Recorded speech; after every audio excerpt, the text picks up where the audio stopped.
Hello everyone, I'm Terry Duke, and welcome to my channel. Today I'm back with another Fallout 4 mod video. Now, in the Commonwealth, the most wretched place is undoubtedly the Glowing Sea, an area plagued by permanent radiation where nothing grows but the vilest radioactive monsters. And while there are a lot of ruins to explore in the base game, there is a mod that adds an entire ecosystem festering underground. The few locals that live in this place call it Hades, and it comprises of a massive network of underground tunnels connecting old mines to train stations and buildings buried in the rubble of the nuclear explosions. Here, the worst radioactive monsters have turned hellish, ghouls have been left to rot, and the most fanatic of the children of Adam have turned to a mysterious prophet. This mod is called South of the Sea, and was released years ago. However, it was never completed until another modder took it upon himself to update it, and with the latest version released just 3 months ago, it is now fully compatible with the latest game update. South of the Sea brings an underground maze full of dangerous challenges, forgotten history waiting to be rediscovered, as well as unique loot that might just make exploring it worth the risk. With this mod, be wary of any building or cave you walk into, for the next thing you know, you'll be in so deep that you might get lost. And with fast traveling not being an option to get out, the claustrophobia might settle in as well. Today's video is a recollection of the first 3 hours I spent in Hades, in search of the Prophet, and the center of Hades called Elysium. So there will be a few spoilers on the areas that I explored, but for the most part, if you get the mod, you'll still have a whole lot more to discover, and hopefully you can learn from my mistakes as well. So let's do this. As the South of the Sea mod adds dozens of new locations, this means Hades has multiple entry points, and for me, the adventure started just on the outskirts of the Glowing Sea near Vault 95. This here is the entrance to the South Rock mine that the mod added. Going inside led me to a huge mining complex filled with miners turned feral and a bunch of really tough mining robots. Doesn't help that I have the XX Large Nuke mod installed, as it means that when they blow up, I can die instantly from being too close. But exploring further, we immediately get our first bot, a massive RoboBrain mining robot, and holy hell, it's huge. It took me a few tries, but eventually I was able to blast it with a Tesla cannon, and the explosion killed most of the other robots around. Now, I did say there was a lot of forgotten history in Hades, and here we get a first hint of what happened in the mine by accessing a terminal. Turns out the ferals were miners who got stuck after the nuclear attacks caused a cave-in. The robots were put to work, but they're all highly experimental, and as such, not reliable. And so one can assume that by the time they cleared out the debris, the miners had already turned feral. With the area cleared, I could proceed deeper inside the mine until I reached another area called the Styx Sewers. Greek mythology terms are a recurrent theme of the mod, by the way. In these underground sewers, I encountered my first group of Adam fanatics, and they don't mess around. Many have high-end armor and weapons, so I immediately got a new grenade thrown in my face. You can definitely appreciate that they got new voices and dialogues, though. The modders went all in with the immersion. You are nothing to Adam. After killing them, I had two possible paths out of the sewers, either the Atom Furnace or the Vault-Tec factory. Given I had just survived a close encounter with the Atom Fanatics, I didn't want to head into the furnace, so I went to the factory instead. This here must have been where Vault-Tec was manufacturing the parts for the nearby vaults, as the factory lines are still intact. But this is also where I got my first encounter with the radioactive creatures from Hades, in the form of demon Mirelurks.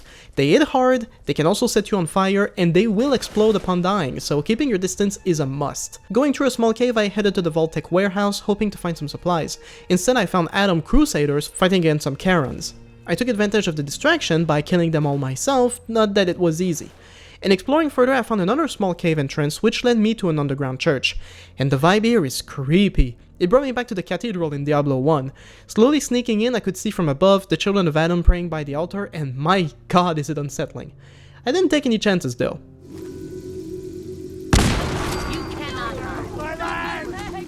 Clearing the room, I found a bit of loot, lots of ammo and grenades, but I couldn't find any way to explore further, so I went back to the flooded Vault-Tec warehouse, into the factory, and through another entrance, the supply depot. Here a bunch of super mutants set themselves up, and a suicide bomber should be the first one you kill in these tight corridors. After clearing the area and getting some loot, the path was blocked by a puddle of burning fuel, so I found a way up a catwalk, and going past the smoke revealed an even bigger room, still under excavation. So it would seem this entire area was some kind of massive Vault-Tec factory for, as I've said, speeding up the construction of nearby vaults, but this factory wasn't finished when the bombs fell. Going further into the excavations led to a metro station, which I assume was used to bring in construction materials as well. Here, another group of Atom fanatics set themselves up with a fortified Quonset hut on the platform. So after dispatching them, it was actually possible to go back up to the surface, which brought me to the middle of the Glowing Sea. So from the South Rock mine, I made it all the way to the Washington station right here, in about an hour and a half, in which I died multiple times from the overpowered enemies found below. However, going back into the station, I also found what looks like an old shopping mall buried underground, where a group of ghouls called the Horizon have set up shop, and the main ghoul Hannibal can be talked to learn a bit more about Hades. You hear anything interesting lately? Have you heard of the Prophet?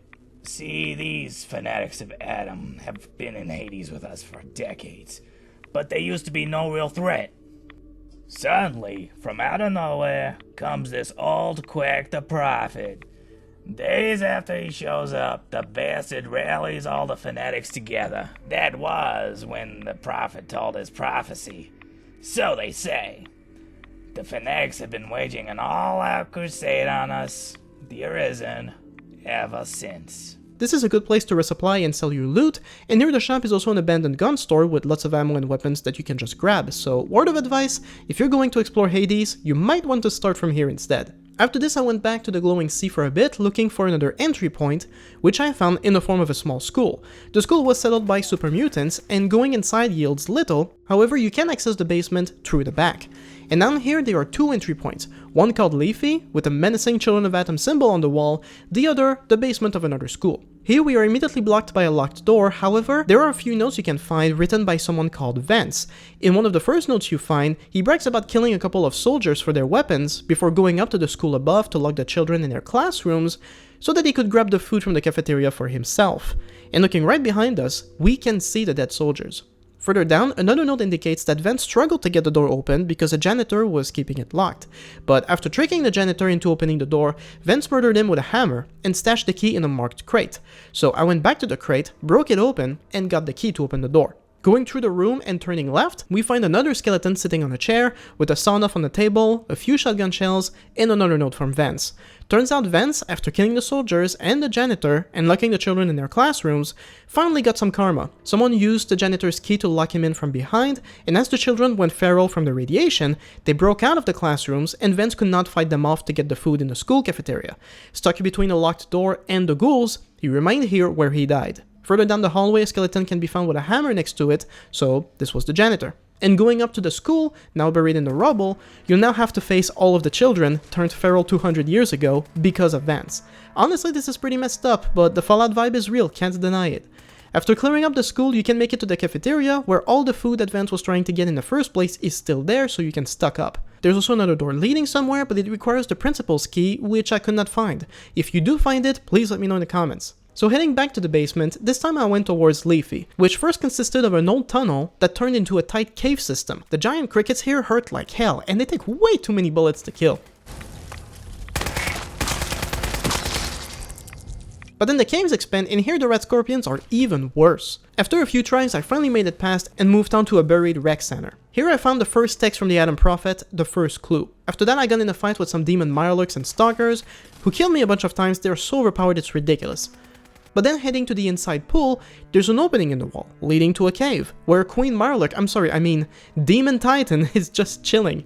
If you're stupid enough to go down there, there's no way out. There is a door, but it's locked, and the key is inside the Titan. So the best option is to just nuke it from the cave's hallway. It took me 3 nuke grenades, and the bastard was still standing. Tesla Cannon finished it off, but then I went down, and a dozen Demon Mirelurk babies started popping out of the eggs, and they explode when you shoot them, so eventually I still died, dammit. Anyway, after cleaning up the whole area, I couldn't find another place to explore, so I went back to Leafy, and in another corner was another path towards South Leafy, which is a massive cave filled with junk, and one of those giant crabs hiding inside a truck. From here, there are 2 paths, the Tartarus, which sounded way too scary, and the Sunken Suburbs. The Sunken Suburbs were actually pretty cool, basically Sanctuary Hills but buried under the rubble, and these suburbs comprise a few houses, all connected by their basements and the sewers, inhabited by Children of Adam. And here I found the second page from the Prophet. Moving on, I ended up in a small area called the Leafy Safe House. Here there's a bed, a couple of workshops, and some supplies, before it also leads you to Tartarus. And as it turns out, Tartarus is a massive sunken grocery store that's inhabited by a couple of hellish Deathclaws. Keep in mind, there is an optional mod to make Deathclaws even deadlier that the modders recommend you add. I did not, but I still struggled.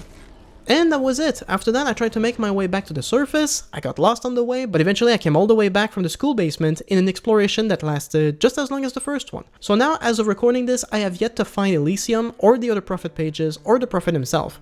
But I know they're out there, and there's still so much more to explore. Honestly, I really like this mod. It adds a whole new layer of gameplay to Fallout 4 and brings on a really creepy atmosphere, and lots of challenges. I died many times throughout this first run, and keep in mind, I'm also using the Riot Armor mod, which is already seriously overpowered. So if you want to explore Hades for yourself, link to the mod is in the description. There's also many optional files to add multiple layers to it, and if you're new to modding, you can also check out my modding guide. I used this very process to install this mod, and it worked like a charm. But that's about it for today. So thanks for watching, everyone. If you enjoyed this adventure, make sure to like and subscribe for more. Thanks again, and I'll see you next time.